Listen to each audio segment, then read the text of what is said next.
Virudunagar VHSNL College. They connected Cape Forum Youth Trust with Women Empowerment Cell, and we have planned to organize a 2 days program on women health and legal awareness, which is the need of the hour.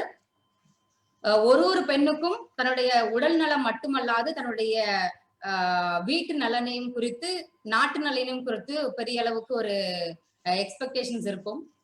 பெரிய பெரிய அறிஞர்களும் சரி வல்லுநர்களும் சரி ஒரு பெண்ணுடைய வளர்ச்சியில நாட்டினுடைய வளர்ச்சி இருக்கு அப்படின்னு சொல்றாங்க. அது ஆரோக்கியத்தில் மட்டுமல்லாது சட்டங்களை அறிந்து கொள்வதிலும் இருக்கிறது அப்படிங்கிறத மனதில் கொண்டு we Cape Forum Youth Trust along with Women Empowerment Cell of Virudunagar Hindu Nada Sendikumara Nadar College organized a webinar on this women health and legal issues, a national level webinar. So it's my proud privilege to greet each and every one of you, starting with the management of VHNS College Virudunagar, Honorable Principal, respected convener and the co-conveners and the organizing committee members, and all the participants from students participants as well as teachers participants from various other institutions. A very hearty welcome to you all on behalf of Cape Forum and the Women Empowerment Cell of VHNSN College. Now, I would like to hand over the session to Dr. S. Muthulakshmi ma'am to formally start as a convener of this webinar, to start with the welcome address and invite our Honorable Principal to inaugurate the session with. Ma'am, it's now your time to proceed with. Please. Thank you, ma'am. Thank you so much. Excellencies, distinguished delegates, the galaxy of intellectuals, invited personalities, faculty and research scholars, pleasant evening to everyone present here. It gives me an enormous pleasure to extend you all a very warm welcome on behalf of the organizers, the Women Empowerment Cell of VHNS Sendikumara Nadar College Autonomous Virudunagar and Cape Forum Youth Trust Kanyakumari. I deem it a great privilege in welcoming a resource person, Dr. Susan William, consultant OBS and GYN William Hospital Nagarkoil, Kanyakumari, and Advocate George Belgian, MA, Criminology, LLB, Win Law Chambers, Tamil Nadu, for accepting our invitation and being among our midst. I cordially welcome the founder of Cape Research Forum, Dr. Subhadra ma'am, who have conducted many webinars for students fraternity and community at large with a tie-up of many institutions. I thank you for showing great interest in fixing a resource person and rendering your cooperative hands. I welcome our respectful principal, Dr. P. Sundarapandian, who amongst our midst is inaugurating our session. I welcome Dr. Armina, the co-convener of the program, and all the organizing committee members, Dr. Bhakya Lakshmi, Assistant Professor of Botany, Meena Devi, Assistant Professor of English, Dr. S. Dhanalakshmi, Assistant Professor of Chemistry, Dr. S. Maheshwari, Assistant Professor of Commerce, and Dr. R. Shobana Devi, Assistant Professor of Commerce. My hearty welcome to all the faculty members, students, and all other participants of our national webinar. Welcome one and all. To speak about the organizers, Virudunagar Hindu Nada Sendikumara Nadar College is a premier institution.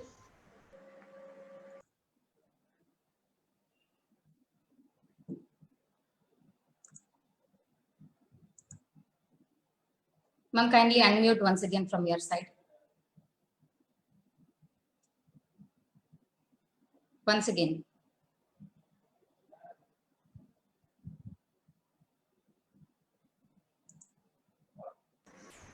Yeah.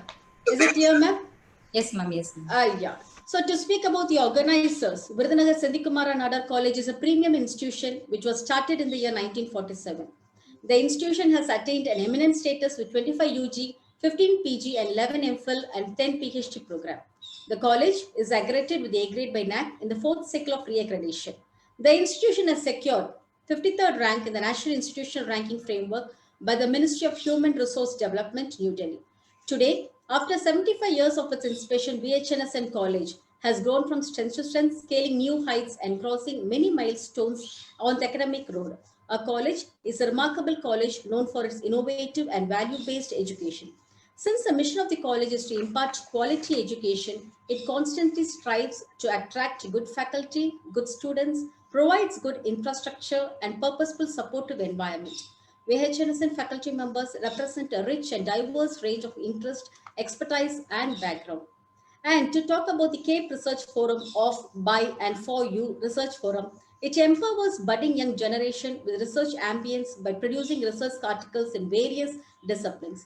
The forum consists of eminent advisors and research supervisors in the fields of arts and science. The forum is organized to provide a non-profitable service to the researchers and also provides seminars, conferences, workshops, education training, research activities, and publication. The main aim of the forum is to upgrade the quality of research work among the students. Research scholars and faculty members involved in research from arts and science, social science, humanities, commerce and management, education, and the allied fields. It is an important objective is to disseminate, strengthen, and enhance the knowledge in research. We are very glad to combine with you, ma'am. Now, a man is but a product of his thoughts, what he thinks that he becomes. The pathfinder of our institution and our most beloved, respectful principal, Dr. P. Sundarabandyan, stands as a pillar for the ennoblement of the institution. He propels us to move beyond a passion that has a power to turn one's dreams, desires, and vision into reality. Our respectful principal is a writer and thinker in commerce and management subjects for more than a quarter of a century. He has put in 32 years of service and has a good blend of techno-commerce academic background. He is recognized as a supervisor for the PhD scholars of Madurai Kamaraj University, Bharathiar University, and Manoormaniam Sundarar University. He has produced 45 MPhils and 13 PhD scholars.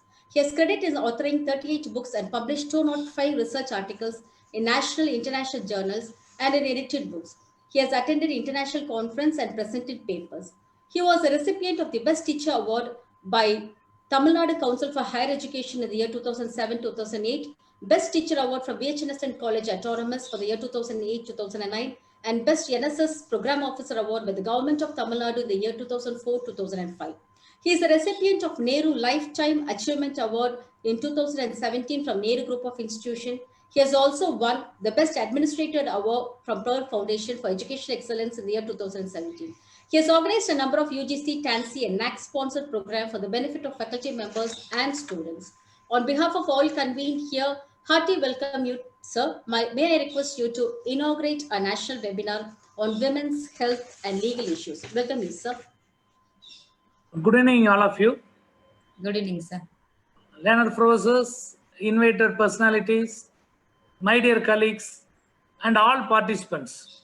It gives me immense pleasure to extend a warm welcome on behalf of VHN Senthilkumar Nadar College Autonomous Virudhunagar for this one-day national webinar on women health and legal issues organized by Women Empowerment Cell of VHN Senthilkumar Nadar College Autonomous Virudhunagar in association with CAPE Forum U Trust.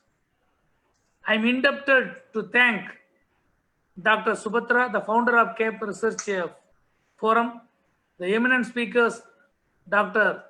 Susan William, consultant OPS and Gin, William Hospital, Nagarkoil, Kanyakumari, and advocate George Belgin, MA Criminology LLP, Windlaw Chambers, Tamil Nadu for their valuable support. It is well said that health is wealth, which explains the importance of health. Across her lifespan, a woman's health status matters to herself and her family. Women in India face issues like malnutrition, lack of maternal health, diseases like AIDS, breast cancer, domestic violence, and many more. Nutrition plays a major role in and on individuals' overall health, psychological and physical health status is often dramatically impacted by the presence of malnutrition. Women experience unique healthcare challenges and are more likely to be diagnosed with certain diseases than men. Chronic diseases and conditions such as heart disease, cancer, and diabetics are the leading causes of death for women. Nearly half of adults 133 million people have a chronic illness, and half of those who have two or more chronic conditions. 38% of women suffer from one or more chronic diseases compared to 30% of men. Women's legal issues are a unique body of law with a distinct history. Although there has never been a better time in history to be a woman in this country, women still face a number of issues.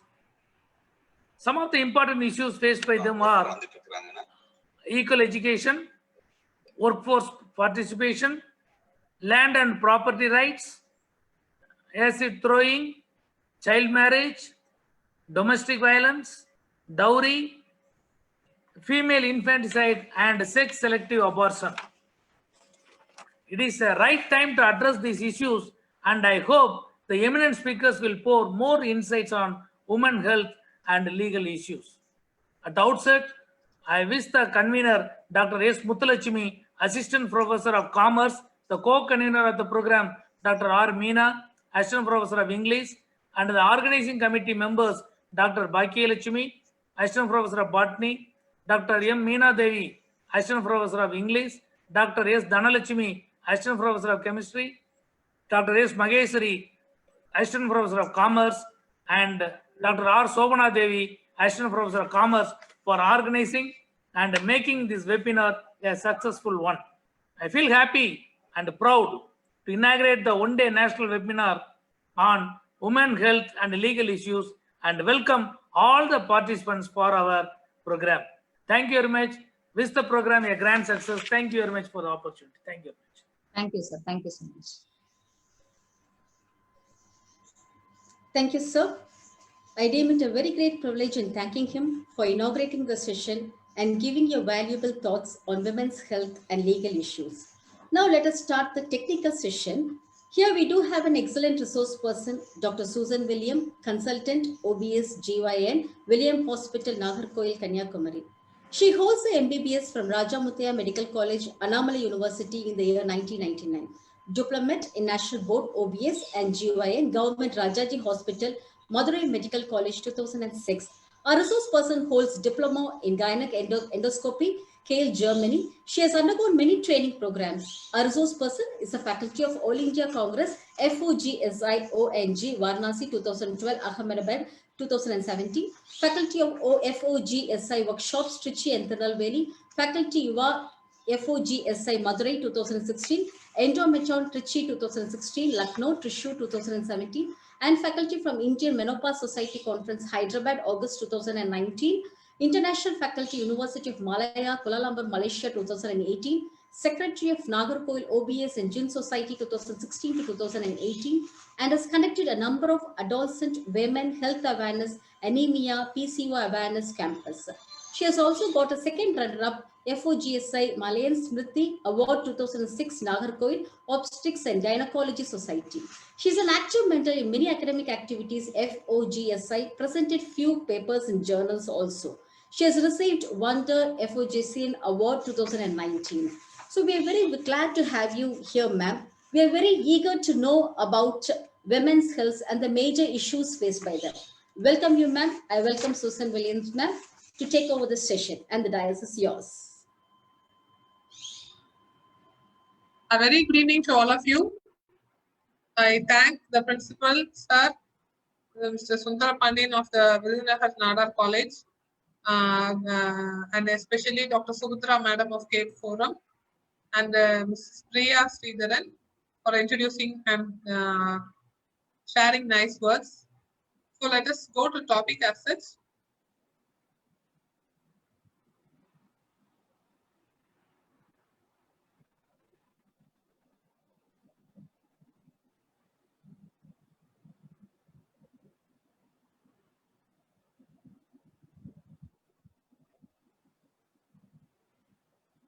So can you see my slide? Yes, ma'am, you can play the PPT. F5 click. Slideshow.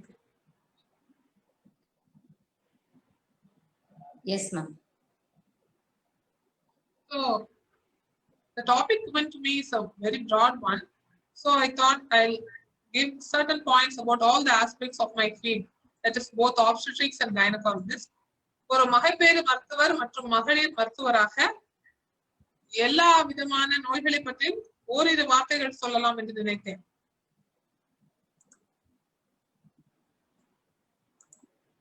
What is the definition of antenatal care? What is the importance? So it is a comprehensive health supervision of a pregnant woman before delivery. So the 9 months of pregnancy, we are carrying her through to have a safe baby and a safe mother at the end of the 9 months. So that is our plan and aim and goal.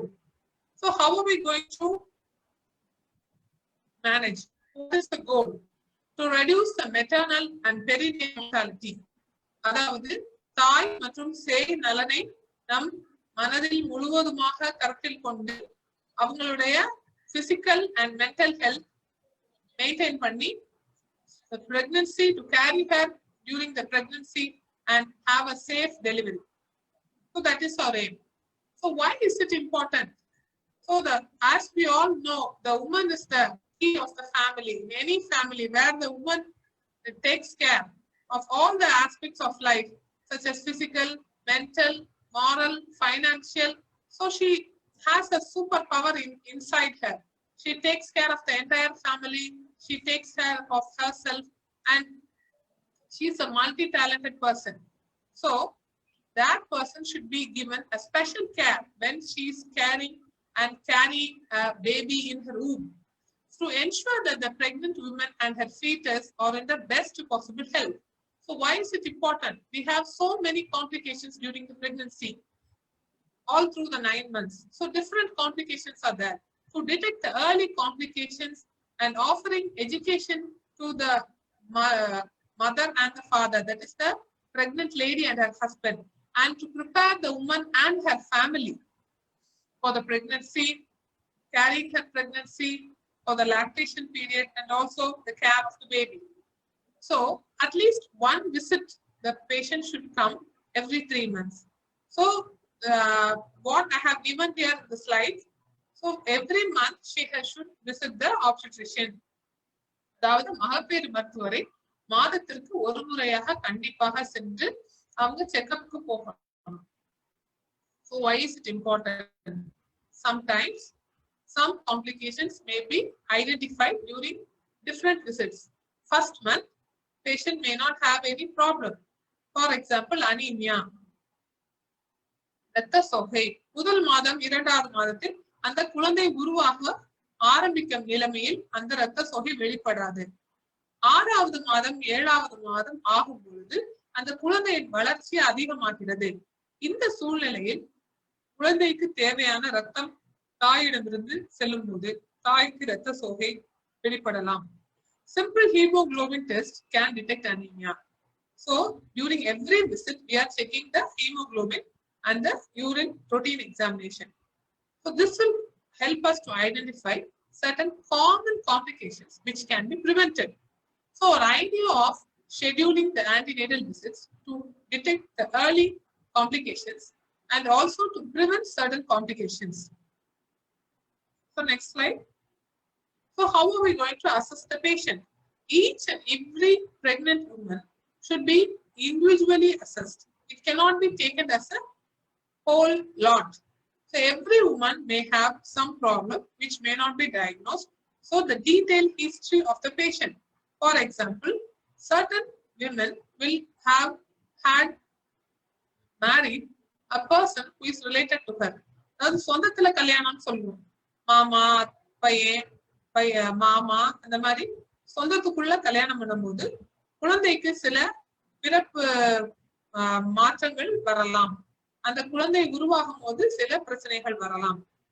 எனவே அதனை நம்ம இம்பார்ட்டன்டாக அதை கருத்தில் கொள்ள வேண்டும். அதே போல 2வது குழந்தைக்கு பிரெக்னன்சில வர்றவங்க முதல் பிரெக்னன்சில ஏதாவது ஒரு காம்ப்ளிகேஷன் இருந்திருக்கலாம். அந்த டைம் சுகரோ, பிரஷரோ, தைராய்டு ப்ராப்ளமோ, இது மாதிரி நிறைய காம்ப்ளிகேஷன்ஸ். ஸோ எது இருந்தாலும் இந்த ஹிஸ்டரியில நம்ம கேட்கணும். இந்த மாதிரி இருந்துச்சா, முதல் குழந்தை அபோர்ஷன் ஆயிருக்கலாம், தானாக குழந்தை கரு சிதைவு ஏற்பட்டிருக்கலாம். சில நேரம் கரு சரியாக ஃபார்ம் ஆகாதனால நம்ம வந்து மருந்து செலுத்தி அந்த கருவை வெளியேற்ற வேண்டிய அவசியம் இருக்கலாம். So the history that is very very important. Examination, அதே போல ஒரு detailed examination of the patient, the pregnant woman is very important. And investigations na நம்ம என்ன டெஸ்ட் பண்ண போறோம், அந்த மாதமா இருக்கும் பெண்ணு அந்த மாதவிடாய் நின்ற சமயத்தில் முதற்கொண்டு அந்த 9 மாதங்களும் தேவையான மருத்துவ உபகரணங்களை யூஸ் பண்ணி நம்ம என்ன டெஸ்ட் பண்ண வேண்டியது அப்படின்றத நம்ம நெக்ஸ்ட் அனலைஸ் பண்றோம். என்ன டெஸ்ட் பண்ணணும்ன்றது ஒவ்வொரு சிச்சுவேஷன், ஒவ்வொருத்தருடைய சூழ்நிலை, ஒவ்வொரு பெண்ணுக்கும் ஒவ்வொரு நோய் இருக்கலாம் அப்படின்றத வச்சு நம்ம அசஸ் பண்ணுவோம். இதுக்கு முன்னால இந்த ஹிஸ்டரியில நம்ம சொல்ல போனா ப்ரீ கன்செப்ஷனல் கவுன்சிலிங், சில பெண்கள் இப்ப நம்ம இந்திய நாட்டுல வந்து ஸ்மோக்கிங்ன்றது வந்து ரொம்ப காமன் இல்ல, ஆனா it's slowly coming up. So smoking, alcohol, drugs, what type of diet they are taking, அதெல்லாம் we have to analyze during the history taking. And folic acid intake is very important during the pre-conceptional period when there is a defective baby, history of defective baby. அதாவது ஒரு குழந்தை உருமாறு வெளியாகவோ இல்ல அந்த குழந்தை பிறந்து அந்த குழந்தை பிறந்த பின்பு நம் அந்த குழந்தையில் வடிவில் ஏதாவது மாற்றங்கள், உரு மாற்றங்கள், அது சில குழந்தைகளுக்கு முதுகு பக்கத்தில் முதுகு தண்டில் வீக்கம், கட்டியோ இல்ல சரியாக வளர்ச்சி ஏற்படாமலோ, இருதய நோய் கஞ்சனிட்டலாக அதாவது பிறவியிலேயே வருகிற நோய்களாக இருந்தாலும் இந்த மாதிரி எல்லாம் ப்ராப்ளம்ஸ் இருக்கிறப்ப நம்ம ப்ரீ கன்செப்ஷனலாவே அதாவது அந்த மாதமாக முன்னாலேயே ஃபோலிக் ஆசிட ஸ்டாப் பண்ணணும். இல்லைன்னா நார்மல் பிரெக்னன்சினா நம்ம அதுக்கப்புறம் ஸ்டார்ட் பண்ணிக்கலாம். ஹிஸ்டரியில என்ன கேட்கிறோம், ஃபேமிலி ஹிஸ்டரியில முக்கியமானது டயபெட்டிஸ், சுகர் ப்ராப்ளம், நீரிழிவு நோய், இதை நம்ம கண்டிப்பா கேட்கணும். மாதிரி என்னென்ன ஹிஸ்டரி, நம்ம மென்ஸ்ட்ரல் ஹிஸ்டரினா மாதவிடாய் சரியாக வருகிறதா வந்ததா, அதே போல ஆர்பிட்ரி ஹிஸ்டரினா குழந்தை இதுக்கு முன்னாடி குழந்தை உருவான போது எப்படி இருந்தது, அந்த குழந்தை சுகமான பிரசவமா இல்ல ஆபரேஷன் பண்ணதா, இல்ல அந்த நேரத்துல வந்து அவங்களுக்கு வந்து பிபி அதிகமா இருந்துச்சா, நீரிழிவு நோய் ஏதாவது இருந்துச்சா, வேற ப்ராப்ளம்ஸ் இருந்துச்சா, ஏதாவது வெட்டு வந்துச்சா, இந்த மாதிரிலாம் நம்ம கண்டிப்பா கேட்கணும். அதை பொறுத்துதான் அந்த பேஷண்ட் வந்து ஹை ரிஸ்க் பிரெக்னன்சியா, ஹை ரிஸ்க் பிரெக்னன்சின்னு சொல்லக்கூடியது வந்து நம்ம வந்து கண்டிப்பாக அதிக கவனம் செலுத்தி பார்க்க வேண்டிய ஒரு கேட்டகரி. அதை பார்க்கணும். அதே போல வெயிட் கெயின், வெயிட் கெயின் வந்து ஃபர்ஸ்ட் 3 monthsல நமக்கு weight gain is not much.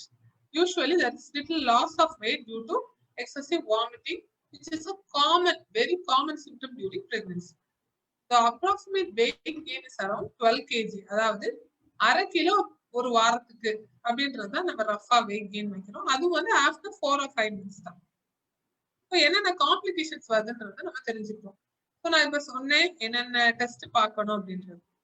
என்ன ஒரு மாதவிடாய் நின்ற நிலையில் யூரின் கார்ட் டெஸ்ட்ன்றது இப்ப எல்லாருக்குமே தெரிஞ்ச ஒரு விஷயம். அது பார்த்துட்டு மாதமான பெண், அதாவது அந்த மாதவிடாய் நின்று 35-40 நாட்களில் அந்த நீர் டெஸ்ட பார்த்துட்டு பேஷண்டோ மருத்துவரை பார்க்க வரும்போது அவங்களுக்கு நிறைய சந்தேகங்கள். அப்போ காமனா நமக்கு என்ன இது வரலாம் அப்படின்றதுதான் நான் இந்த ஸ்லைட்ல கொடுத்துருக்கேன். இதுல பாத்தீங்கன்னா காமனான ஒரு திங்ஸ் தான் இதுல போட்டிருக்கேன். So anyone can read it and understand it. அதாவது சில மாற்றங்கள் பிரெக்னன்சில வருது. என்னென்ன மாற்றங்கள் வரலாம்? fatigue, tiredness, sleep difficulties, breast enlargement, excessive salivation, அதாவது எச்சு ஊறுதல், மூச்சு விடுறதுக்கு சிரமம் வரலாம். அதே மாதிரி நெஞ்சு எரிச்சல் வரலாம், லெக் கிராம்ஸ், கால்ல பிடிச்சு இழுத்த மாதிரி, இந்த மாதிரி நிறைய பிரச்சனைகள் வரலாம். இது எல்லாமே கொஞ்சம் கொஞ்சம் வரும். ஒவ்வொரு டைம்ல ஒவ்வொரு பிரச்சனை வரலாம். இப்ப அந்த கர்ப்பப்பை அந்த குழந்தை வளர வளர பெரிதாகிறது. இப்போ பெருசா ஆகும்போது breathing difficulty due to mechanical obstruction, அந்த டயஃப்ரம்னு சொல்லக்கூடிய ஒரு போர்ஷன் ஆஃப் த அந்த செஸ்ட்ல வந்து அது பிரஸ் பண்ணும்போது அவங்களுக்கு வரலாம். ஹார்ட் பர்னும் ஒரு காமன் ப்ராப்ளம் தான். இது ஒவ்வொன்றுக்கும் ஒவ்வொரு ரீசன் இருக்கு. ஸோ இதெல்லாம் வந்து கம்ப்ளைண்ட்ஸ் வந்து லைட்டா இருந்துச்சுன்னா நம்ம அதை பத்தி ஒரே பண்ணிக்க தேவையில்லை. அப்படியே ரொம்ப வாமிட்டிங் இருக்கு, தாங்க முடியல அப்படின்னா கண்டிப்பா டாக்டர் வந்து அதுக்கு மருந்து கொடுப்பாங்க. அது போட்டா சரியாகும், இல்லைன்னா இன்ஜெக்ஷன்ஸ் கொடுக்கலாம். இந்த மாதிரி ஒவ்வொன்றுக்கும் அதோட ட்ரீட்மெண்ட் இருக்கு. பட் இதெல்லாம் காமன் ப்ராப்ளம்ஸ் ஆஃப் பிரெக்னன்சி. அதே மாதிரி பிளட் ப்ரெஷர் ரொம்ப முக்கியம். Baseline blood pressure. இப்போ ஒரு பிரெக்னன்ட் உமன் வந்து ஆன்டிநெட்டல் விசிட், ஃபர்ஸ்ட் ஆன்டிநெட்டல் விசிட்க்கு ஒரு மகப்பேறு மருத்துவரை அணுகி சென்று பார்க்கும்போது அவங்களுக்கு என்ன பிபி இருக்கு. சில பேருக்கு 100/60 இருக்கு, சில பேருக்கு 90/60 இருக்கு, சில பேருக்கு 120/80. அந்த பிபியை விட அடுத்தடுத்த விசிட்ல வந்து கண்டிப்பா இந்த பிபி குறையும். இல்ல அதே பிபில இருக்கும். அந்த பிரஷர் வந்து கூடக்கூடாது. அது ரொம்ப முக்கியம். அதே மாதிரி அந்த யூட்ரைன் சைஸ்ன்றது வந்து அந்த கர்ப்ப பையோட வளர்ச்சி வந்து அந்த வாரத்துக்கு ஏத்தாப்புல இருக்கா, 6 வாரம், 8 வாரம், 25, 26 வாரம், 30 வாரம் அப்படின்னு குழந்தை வளர்ந்து 38 வாரம் ஆகும்போது அந்த குழந்தை வந்து ஃபிட் ஃபார் டெலிவரி ஆயிருது, மெச்சூர் பேபி ஆயிருது. ஸோ அதை வந்து நம்ம கண்டிப்பா பார்க்கணும். இப்போ ஹை ரிஸ்க் பிரெக்னன்சில அவங்களுக்கு அனீமியா மட்டும் சொன்னேன். ஸோ அனீமியா போக ப்ரீ எக்லாம்சியான ஒரு கண்டிஷன், அதுதான் பிபி அதிகமா இருந்தால வெட்டு வருது. ஸோ வெட்டு வர்றதுக்கு முந்தின ஸ்டேஜ் ப்ரீ எக்லாம்சியா. பிபினால வெட்டு வர்ற சூழ்நிலையில மாதமாக இருக்கிற பெண் பிபி ப்ராப்ளம் வந்து பிரெக்னன்சி கால வந்து அதுக்கெல்லாம் வெட்டு வந்துச்சுன்னா எக்லாம்சியா சொல்லுவோம். ஸோ டயபெட்டிஸ்ன்றது அவங்க எல்லாருக்கும் தெரியும், நீரிழிவு நோய். ஜெஸ்டேஷனல் டயபெட்டிஸ்னா பிரெக்னன்சியான மதருக்கு அந்த ஹார்மோன்ஸ், பிரெக்னன்சில உள்ள ஹார்மோன்ஸ்னால சில மாற்றங்கள் வரும்போது அந்த நேரத்துல ஏற்படக்கூடிய நீரிழிவு நோய் தான் gestational diabetes. Thyroid problems, hypothyroidism இருக்கு, ஹைப்பர் தைராய்டு, அதே போல ஹார்ட் டிசீஸ், இது போல நிறைய டிசீஸ் இருக்கு. நான் காமன் திங்ஸ் மட்டும் தான் சொல்லியிருக்கேன், so that everybody can understand. So heart disease நம்ம சொல்லும் போது சில இருதய நோய்கள், அந்த இருதய வால்வ்ஸ்ல உள்ள நோய்கள் வந்து பிரெக்னன்சி இல்லாத ஸ்டேஜ்ல அது டார்மெண்டா இருக்கும். It may not be seen, but when there is pregnancy, there is maternal overload of fluid, so it causes strain to the heart, which in turn shows by difficulty in breathing or overall tiredness or palpitation, அதாவது படபடப்பு, மூச்சு திணறல், இந்த மாதிரி problems வந்து heart டிசீஸ்ல present பண்ணலாம். சில சமயங்களில் எதுவுமே இல்லாம 35-36 வாரத்துல திடீர்னு வந்து பேஷண்ட் வந்து ஒரு கொலாப்ஸ் ஆகலாம். It depends on what type of heart disease the patient has. So இதனால நம்ம heart evaluation should be done during pregnancy. அது மட்டும் இல்லாமல் ஹார்ட் டிசீஸ்ன்றதுல வந்து கார்டியோமயோபதின்னு ஒரு condition can occur even after delivery.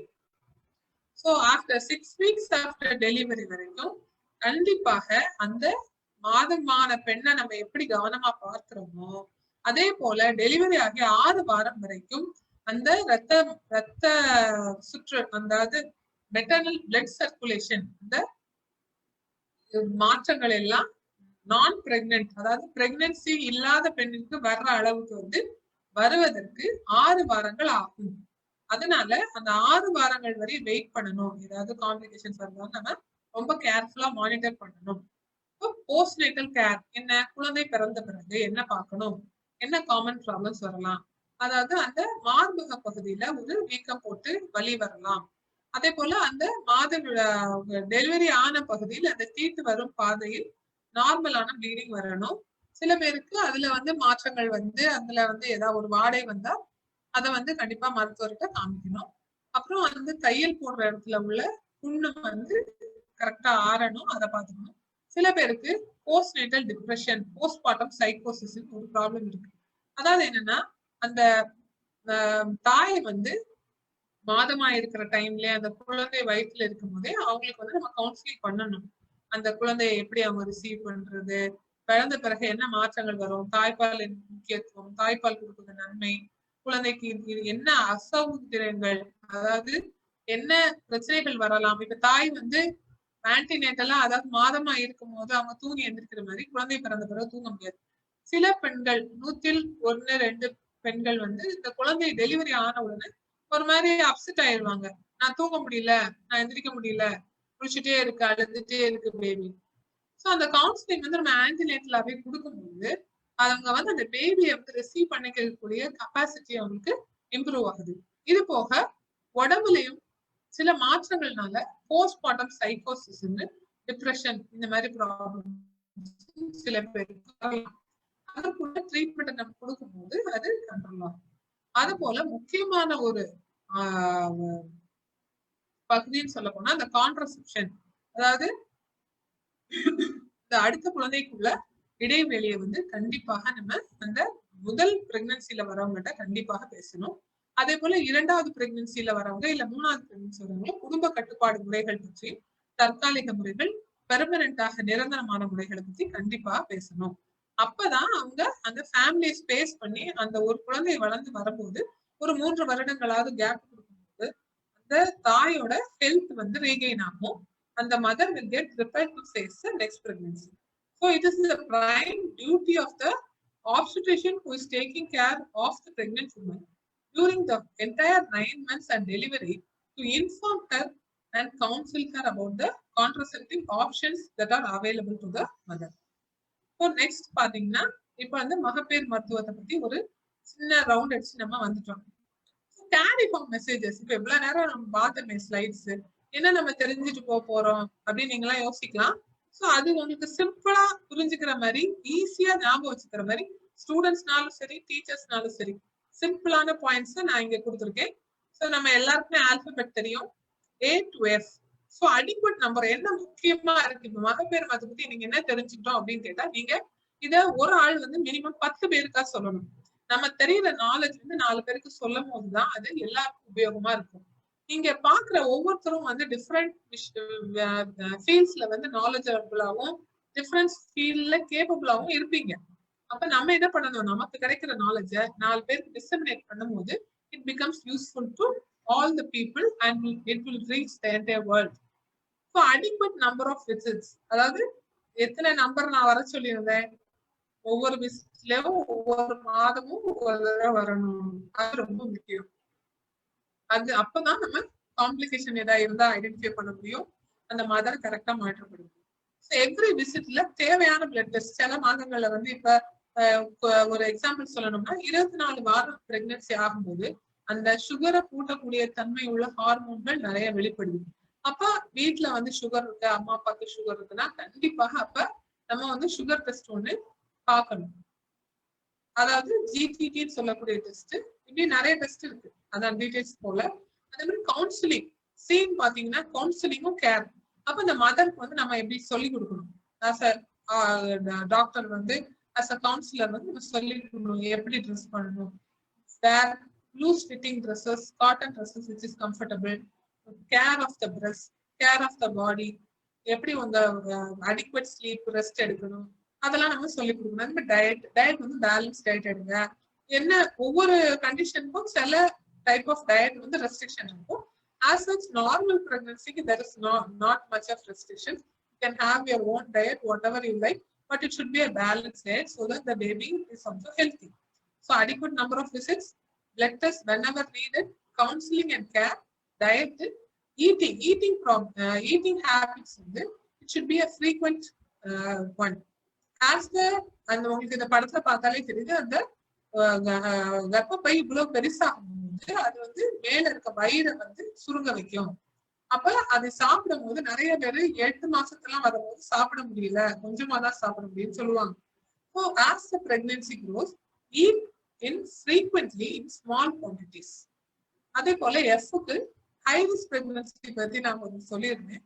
Follow up to a higher centre, அதாவது மகப்பேறு மருத்துவரின் ஆலோசனைப்படி சில நோய்களுக்கு வந்து சாதா நம்ம நார்மலா பார்க்கக்கூடிய டாக்டர்ஸோ இல்ல நார்மலா பார்க்கக்கூடிய செட்டப்லயோ ட்ரீட்மெண்ட் கொடுக்க முடியாது. ஃபார் எக்ஸாம்பிள், குழந்தைக்கு ஏதாவது பாதிப்பு இருக்கு, அந்த உள்ளேயே கண்டுபிடிப்பாங்க 28-24 வாரத்துல ஏதாவது ப்ராப்ளம் இருக்கும், இல்ல மதருக்கு வந்து ரொம்ப பிபி அதிகமா இருக்கு, இப்படி நிறைய காம்ப்ளிகேஷன்ஸ் இருக்கும்போது அதுக்கு தேவையான சென்டர்ஸ்க்கு அந்த மகப்பேறு மருத்துவர் அவங்கள ரெஃபர் பண்ணுவாங்க depending on the NEET. So that is also very important. So adequate number of visits, blood tests, care and counseling, diet, eating habits, follow. So இந்த A to F நீங்க கண்டிப்பா ஞாபகம் வச்சுக்குவீங்கன்னு நான் நம்புறேன். So we'll go to the next aspect of my field, that is gynecology, அதாவது மகளிர் மருத்துவம். So common gynecological problems என்ன? So first we'll go through the female reproductive system as shown in the image here.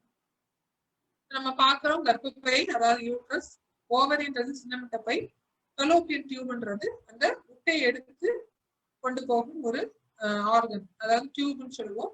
அப்புறம் கர்ப்பவாயின்றது அந்த cervix. இப்ப இந்த parts எல்லாம் உங்களுக்கு கிளியரா தெரிஞ்சுச்சுன்னா நான் பின்னால சொல்ல போற விஷயங்கள் உங்களுக்கு எளிதாக புரியும். செர்விக்ஸ் சொல்றதுதான் கர்ப்பவாய். சோ இந்த நோய்களை மகளிர் மருத்துவத்துல பத்தீங்கன்னா வித்தியாசமான நிலைகள் இருக்கு. அடலசன்ஸ், அதான் வளரிளம் பருவம். அப்படியே ஒவ்வொரு பருவமா பிரிச்சு அதுக்குள்ள ப்ராப்ளம்ஸ் நம்ம ஃபாஸ்டா போயிடலாம். அடலசன்ஸ் சொல்ற போது வளரிளம் பருவம், அப்போ வந்து மாதவிடாய் முதலில் வர்றது, அதான் மெனார்கின்னு சொல்றோம். அப்ப என்ன ப்ராப்ளம்ஸ் வரலாம்? டிஸ்மெனோரியானா இந்த பீரியட்ஸ் டைம் ரொம்ப பெயின், வெள்ளைப்படுதல், இல்ல தீர்த்து கம்ப்ளீட்டா வராம இருக்கலாம். அந்த பிசிஓடின்ற ப்ராப்ளம் என்னோட உங்களுக்கே நிறைய விஷயங்கள் தெரிஞ்சிருக்கலாம். ஏன்னா it's a common problem of the adolescent age group as well as the reproductive age group nowadays. So நம்ம அமனோரியான்னு பார்க்கும்போது தீட்டு வந்து வராம இருக்கிறது, இல்ல தீட்டு வராம வந்து வயிறு வலி மட்டும் வரலாம் இந்த வயது பெண்களுக்கு. ஸோ ஒரு சின்ன ஒரு பிக்சர்ஸ் பார்க்கலாமா? இந்த படத்துல பாத்தீங்கன்னா கர்ப்பவாய் ரெண்டு இருக்கு. இது நீர்ப்பை, இதுல கர்ப்பப்பையே இல்லை. இது ஆசனவாய். இதுல என்ன ஆகுதுன்னா இந்த கண்டிஷன்ல கர்ப்பப்பையில் மட்டுமல்லாமல் அந்த தீட்டு வர்ற பாதை அடைப்பு வந்து அந்த தீட்டு வந்து அதுல கலெக்ட் ஆயிடுது. இதனாலையும் தீட்டு வராம இருக்கலாம். நிறைய ரீசன்ஸ் இருக்கு தீட்டு வராம. அடுத்தது பாத்தீங்கன்னா வேக்சின்ஸ். வேக்சின்ஸ் சொல்லும் போது ரொம்ப முக்கியமானது இந்த 2 வேக்சின். இப்ப கர்ப்பவாயை பத்தி பார்த்தோம், கர்ப்பவாய் புற்றுநோயை பத்தி அடுத்து பார்ப்போம். இப்ப ருபெல்லா இன்ஃபெக்ஷன் அப்படின்றது ஒரு முக்கியமான விஷயம். ஏன் இந்த மாதிரி காம்ப்ளிகேஷன்ஸ் பேபிஸ்க்கு வரலாம். ஹார்ட் டிஃபெக்ட்ஸ், பிளைண்ட்னஸ், இவ்வளவு கன்ஜெனிட்டல் ப்ராப்ளம்ஸ் வந்து வரலாம். அதாவது கன்ஜெனிட்டல் ப்ராப்ளம்ஸ்னா ஒரு ஃபார்ம் ஆக ஆரம்பிக்க முன்னாடியே அதுல வந்து பிறப்பிலே அந்த ப்ராப்ளம் வரும்.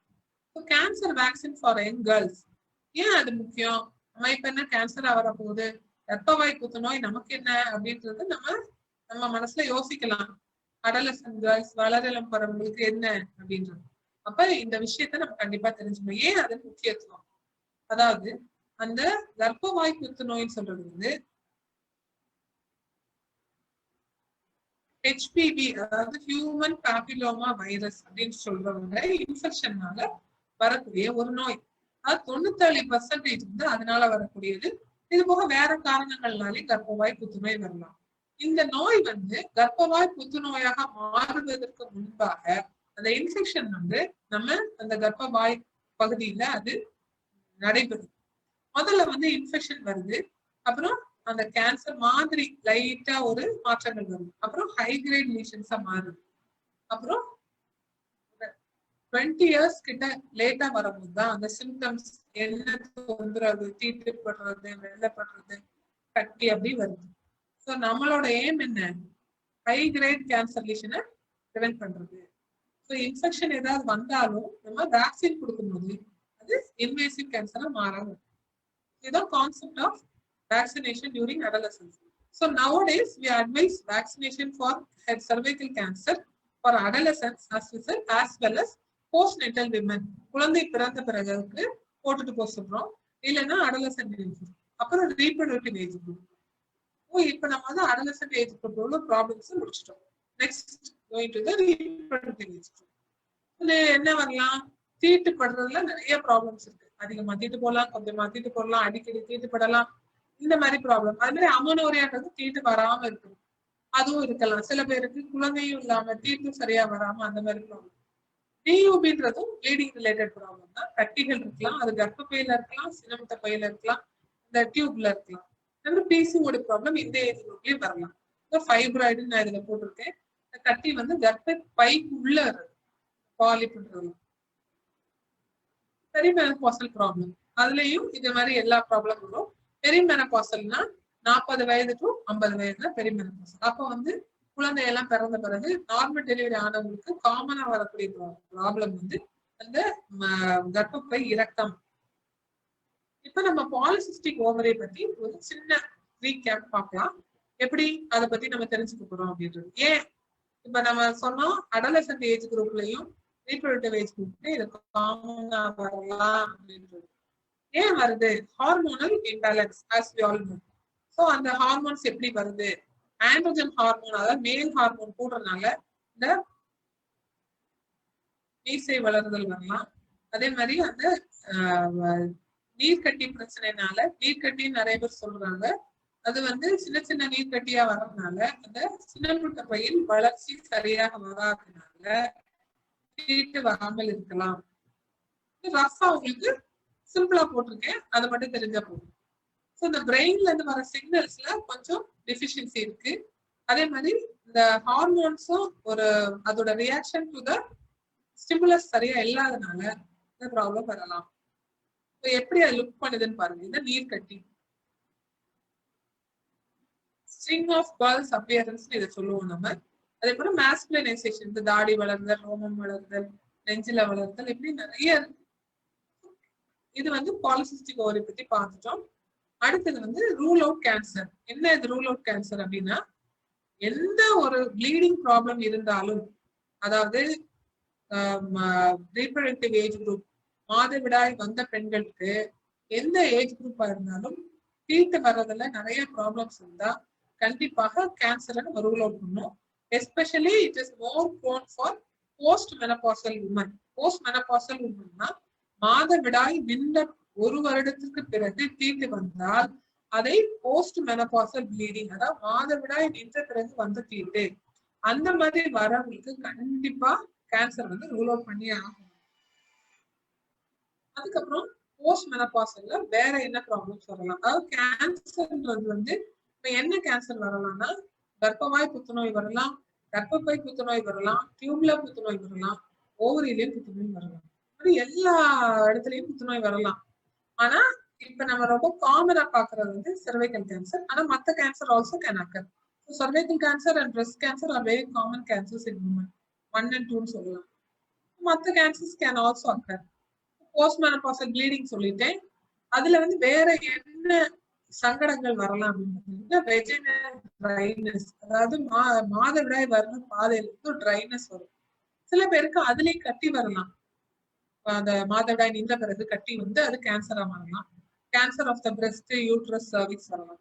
அப்போ கேன்சர் ஆஃப் த யூட்ரஸ் எப்ப வரும் அப்படின்னா, குழந்தை பெறாதவங்களுக்கு கேன்சர் ஆஃப் த யூட்ரஸும் ஓவரியும் வரலாம். சரியா? புரியும் நினைக்கிறேன். அதே போல இப்ப நம்ம முடிக்க போறோம். இன்னும் ஒரு 2-3 ஸ்லைட்ஸ் தான். அட்ரோபிக் வெஜைனைட்டிஸும் வந்து நான் சொன்னேன் வெஜினல் ட்ரைனஸ், அதாவது மாதவிடாய் வர்ற பாதையில due to lack of many female sex hormones, the vagina becomes dry, thin and pale with decreased secretion. So estrogen hormone deficiency ஆயிடும். இதனாலதான் இந்த ப்ராப்ளம் வருது. இந்த மகளிர் மருத்துவ வந்து 4 பிரிச்சோம். adolescent age group, reproductive age group, perimenopausal age group, post menopausal age group, 4 குரூப்பா பிரிச்சுட்டோம். அதுல உள்ள ப்ராப்ளம்ஸ் என்ன சொன்னோம்? அடலசன்ஸ்ல சில ப்ராப்ளம்ஸ் சொல்லி நான் பிக்சர்ஸ் வச்சு காமிச்சேன். Reproductive age group, perimenopausal age group, post menopausal age group. முக்கியமா அடலசன்ட் ஏஜ் குரூப்ல என்ன பார்த்தோம்? ப்ளீடிங் ப்ராப்ளம் வரலாம், இல்ல வராம இருக்கலாம், பிசிஓ வரலாம் அப்படின்றத பார்த்தோம். வேக்சினேஷனோட இம்பார்ட்டன்ஸ் பார்த்தோம். அடுத்து என்ன பார்த்தோம்? ரீப்ரொடக்டிவ் ஏஜ் குரூப்ல என்ன ப்ராப்ளம்ஸ், ப்ளீடிங் ப்ராப்ளம்ஸ் வரலாம், அவங்களுக்கும் பிசிஓ வரலாம் பார்த்தோம். இந்த மாதிரி பிசிஓ பத்தி ஒரு இன்ட்ரோடக்ஷன் பார்த்தோம். எப்படி எப்படி இருக்கு அது சின்னமுட்ட பை, ஏன்னா அது ஒரு காமன் ப்ராப்ளம். அதை பத்தி பேசணும்னாலே ஒரு 1 மணி நேரம் பேசலாம், அவ்வளவு விஷயங்கள் பேசுவோம்.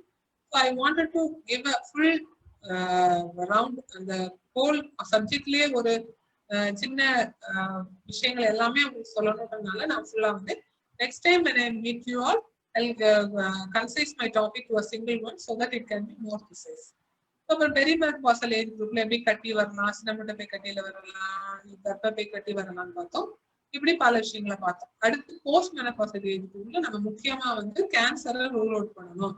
தீட்டுப்பட்டால், வெள்ளைப்படுதல் இருந்தால், எதுவா இருந்தாலும் கேன்சரை ரூல் அவுட் பண்ணணும்.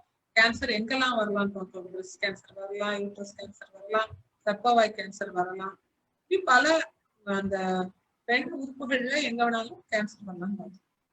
இப்ப இதுக்கு கேரிகோ மெசேஜ் உங்களுக்கு சிம்பிளா தான் போட்டிருக்கேன். So A to E.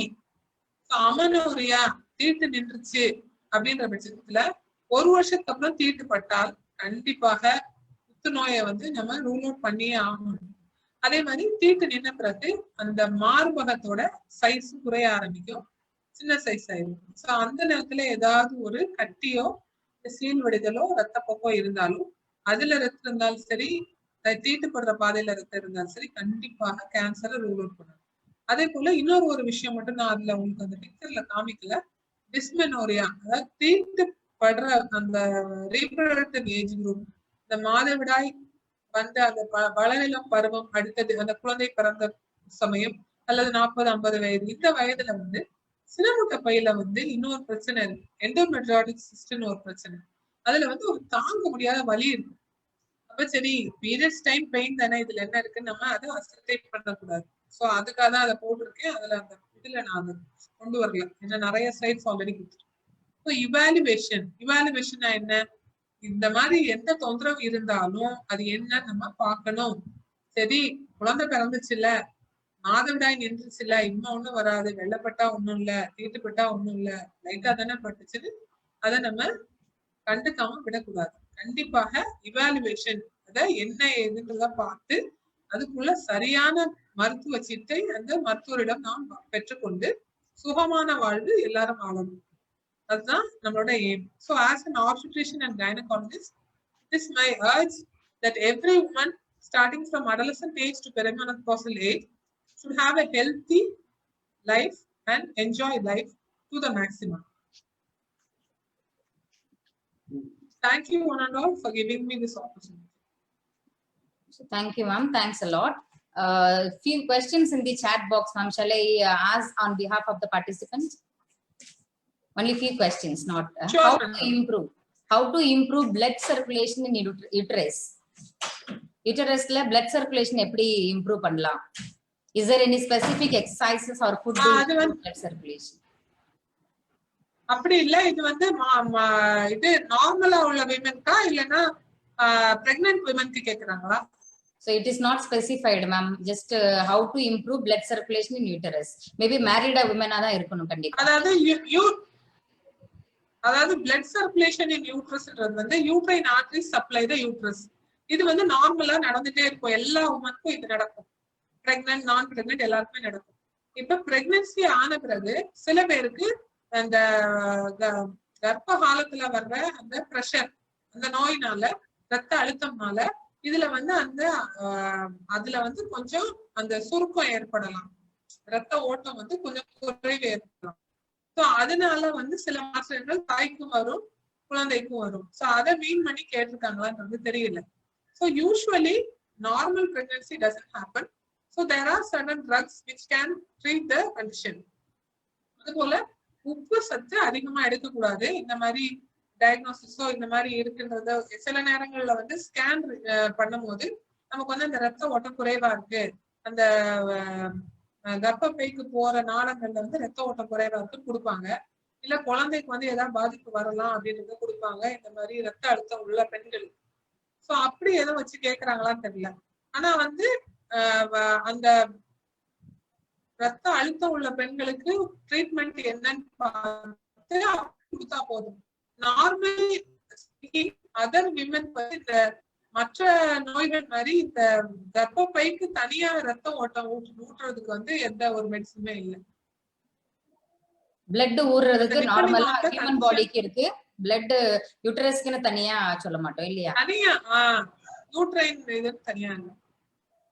So women doing excess of exercise will affect the period cycle. Yes ma'am சொல்லுங்க. Clear madam? Clear இல்ல madam? Okay, next question from a participant. She is asking, is not clear. Yes ma'am. அவங்க லைவா வந்தாதான் நமக்கு அது clarity கிடைக்கும். So கண்டிப்பா அவங்க மேரிட் உமனா தான் இருக்கணும், ஏன்னா அவங்களுக்கு அந்த நாலேஜ் இருந்திருக்கு யூட்ரஸ்க்கு பிளட். அப்ப ஏதாவது வகையில அவங்க கேள்விப்பட்டிருப்பாங்க அந்த வார்த்தையை. So she asked she must consult a gynecologist in order to clear her doubts and to clear her issues. ஒரு இஷ்யூ தொட்டு இன்னொரு இஷ்யூ அப்படின்னு சொல்லிட்டு விமன் இஷ்யூஸ் பத்தி பேசணும்னா நிறைய விஷயம் நமக்கு பேச வேண்டிய அவசியப்படும். இஷ்யூஸும் ரொம்ப லிமிட்டடா இல்ல, ரொம்ப வாஸ்டா தான் இருக்கு. அந்த ஹெல்த் இஷ்யூஸ் வைஸ் நம்ம பார்த்தோம் அப்படின்னா ஒரு ஆர்கன் வைஸ் இஷ்யூஸ் இருக்கு, ஏஜ் வைஸ் இஷ்யூஸ் இருக்கு, அது மாதிரி. So let me conclude with one last question from a participant. Women doing excess of exercise, will it affect period cycle? Is it safe for women to do exercise like skipping, running எல்லாம்? அதுக்கும் period cycle affect ஆகும் அந்த மாதிரி ஏதாவது இருக்கா, problems இருக்கா? So the excessive of exercise can lead to problems, but if they start doing from the childhood, it may not affect. But suddenly ஒரு normal individual BMI 25 நான் BMI 20 ஆக்கணும்னு சொல்லி ஒரு அதிரடி எக்ஸசைஸ் டயட்டோ இந்த இப்ப உள்ள அந்த டயட்ஸ் எல்லாம் ஃபாலோ பண்ணி எக்ஸசைஸும் நிறைய பண்ணணும் அப்படின்ற மாதிரி போகும்போது சடன்லி அந்த ஹைப்போதலாமோ பிட்யூட்டரி ஆக்சிஸ்ல மாற்றங்கள் வருது. ஸோ அதனால இந்த பீரியட் சைக்கிள் அஃபெக்ட் ஆகும். But when you start doing exercise from your childhood at a regular pace and slowly increase the exercise, it may not occur. Okay ma'am, okay. So last but not the least question, HB level எவ்வளவு இருக்கணும் ma'am? 12 grams WHO சொல்றாங்க. 12 grams is the ideal. Below 12 grams anemia. நார்மலா விமனுக்கு ஒரு 12 gram GM மாதிரி இருக்கணும். Minimum 12 grams. That is the ideal. Okay, okay. Thanks a lot ma'am on behalf of everyone.